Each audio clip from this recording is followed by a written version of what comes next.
Hi everyone, it's Chenzo from Reality Art Pod. I'm here to talk about Survivor Season 45, Episode 8, titled Following a Dead Horse to Water. Last time on Survivor, the tribes were separated into two, and Sifu was voted out and sent home, and Caleb was sent to the jury. If you want to watch that or any of the previous recaps, I put a link in the subject of the video to my Survivor 45 playlist. So let's dive into it. Back at the merged tribe, the tribes reunite. Jake is regretful of asking them to go to Rocks and voting for Julie. Bruce says that Jake was following a dead horse to water, and he said the thing, but what does this mean? Jake apologizes to Julie, but Julie does not seem very down to accept this. In the morning, the girls celebrate having the majority in the game, as was teased in the trailer. Julie thinks it's going to be tricky because she and Dee are still in a Final Four with Austin and Drew. Kelly is down for it because Bruce is basically a pain in her ass. A boat comes in to bring them an auction table. Kendra reads them a clue that the Survivor auction is back, and they all cheer and twerk.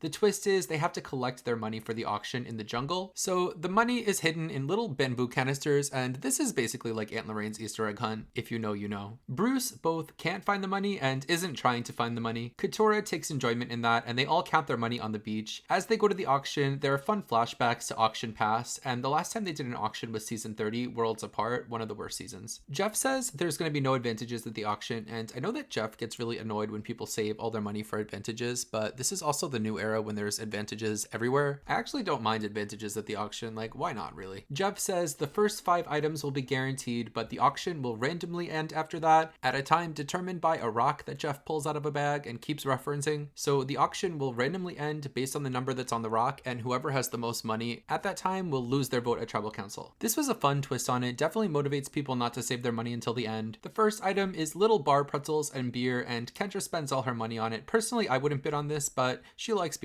Next is french fries and soda. Maybe I would bid on this if it was Diet Coke, but we'll never find out what the soft drink was. Kelly won this, and I just tweeted her asking her what the soft drink was, so I'll let you know. We will not rest until we know. The next item is covered. Emily wins it for $440. She wins a crisp white wine, meats and cheeses, and the meats were sorted and folded into gorgeous florets. She takes a bite out of her meats and they play a kind of sexy music as she slithers around eating it. Next is a chocolate shake, and Dee bids $900. The way that I would pay $900 for a gorgeous chocolate shake like this, even right now, in November. The next item is covered. Katurah thinks it's going to be bad, so Jeff says she can switch. She decides to keep it and gets 2 giant fish eyes. I don't know if it was me, but I couldn't tell if the fish eyes were like a gorgeous jelly-filled pastry. I was like, is this good or bad? They're the size of cinnamon buns. What could it be? And then Jeff says, fish eyes? Ew. She tries to eat it. She licks it and says, you know what? I'm good. Austin decides he wants the eyes and he eats it, and it's so gross. Drew spends $520 for a bowl of candy, and he's not thrilled. I've never seen someone more upset about getting candy in my life. Austin spends all of the rest of his money buying a big slice of classic Survivor pizza. It wouldn't be a season of Survivor if they didn't get a terrible flat slice of Fijian pizza. Julie goes all in for a toothbrush and mouthwash. Jake buys a decadent chocolate cake that he can share with 2 people. He shares it with Julie, who just brushed her teeth, and Bruce.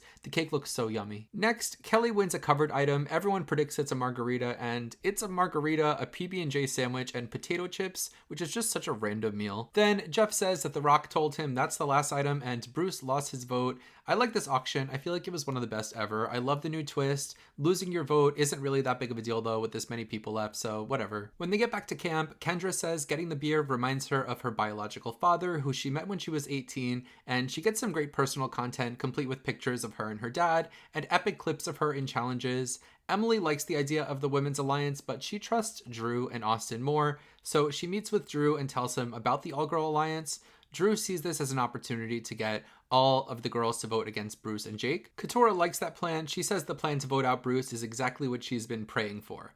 For the immunity challenge, it's an endurance challenge where they're on a balance beam, holding up a third of their body weight on poles. When they drop their bamboo poles, they'll break their gorgeous pelican statue that reminds me of the Pelican Idol. Jeff pulls out a big bag of rice, and if 4 people sit out, they get the rice. Jeff then brutally stabs the bag to rush the process. As the bag bleeds out, Dee, Drew, Emily, and Katurah end up sitting out.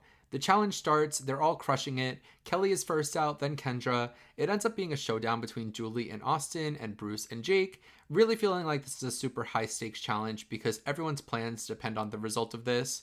Austin drops, then Jake, and it's Julie versus Bruce. Julie drops and Bruce wins immunity. He gets emotional and says he was motivated by the color yellow, which reminds him of his daughter. Katurah is not happy, nor are Kendra or Kelly. Kelly calls Bruce her ball and chain. Back at camp, Jake suspects that he's being targeted, which makes sense because he kind of is. So everyone is scrambling to try to split the votes. Drew says he has a plan to avoid voting for Jake and just get Kelly out. At Tribal Council, Bruce asks Jeff if he has the stats on people winning immunity because they don't have a vote. Jeff checks an imaginary little notebook for Bruce and tells Bruce he's got a record. Jake is disassociating at Tribal and asks Jeff if he can make a pitch, and he completely stumbles through his words. He eventually ekes out a mediocre pitch. Kelly feels confident that Jake isn't playing a good game and chose the wrong side. Katurah points out that Jake is a lawyer. Jake tries some acting and pretends to slip that he's playing an idol, and there's some reaction from the ladies. They end up voting. Jeff goes to tally. Jeff asks them if there are any advantages, and Jake plays his shot in the dark. Jake's shot in the dark doesn't hit, and it's time for the votes. 3 votes for Jake come out, and Kelly is looking confident, but then 3 votes for Kelly come out, and she's shocked. She asks Austin if he did this, and he says yes as Jeff is reading the votes. More votes for Kelly, and Jeff reveals that Kelly has been voted out, and she and her allies are devastated. Jake pipes up and makes asshole noises while she's reacting, which is super disrespectful. What are asshole noises, you ask? Well, it's not the sound of farts. It's like victim noises, but from an asshole. Kelly turns to the group and pontificates, "What the hell, guys?" So we have to say goodbye to Kelly here, which sucks because she was my winner pick. She was running the original Blue Bellow tribe and had an alliance with Kendra and Katurah, which I really felt like would be a thing, but just never really ended up being a big thing. And that alliance of 3 never really had to vote together except this time, and they end up being the only 3 votes for Jake. I really thought she was getting a Kim Spradlin-esque edit, always having options, and it turns out she probably should have just gotten Bruce out last week, though I still think her fate would have been about the same here.